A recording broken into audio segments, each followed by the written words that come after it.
எல்லா உபதேசங்களையும் படிக்க வேண்டும் என்பது கூட இல்லை. நம்முடைய வாழ்க்கைக்கு தேவையானது நாமத்தை சொல்லுங்கள், நாமத்தை சொல்லுங்கள். நாமத்தை சொல்வதே பிரார்த்தனை, நாமத்தை சொல்வதே சரணாகதி, நாமத்தை சொல்வதே சமாதி என்று சொல்லியிருக்கிறார் அல்லவா நம் பகவான். நீங்கள் சந்தோஷமாக இருக்க வேண்டுமானால் கடவுளை சந்தோஷப்படுத்த வேண்டும். கடவுளை சந்தோஷப்படுத்துவது என்பது அவருடைய நாமத்தை சொல்லிக் கொண்டிருப்பதே. ஒரு நாமம் கூட வீணாகாது.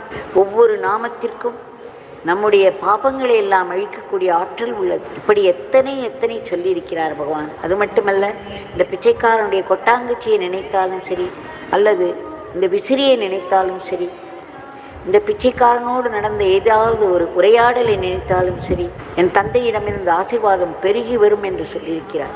எங்கெல்லாம் இருவர் பேசுகின்றார்களோ இந்த பிச்சைக்காரனை பற்றி, அங்கே இந்த பிச்சைக்காரன் நின்று கொண்டிருப்பேன் என்று சொல்லியிருக்கிறார்.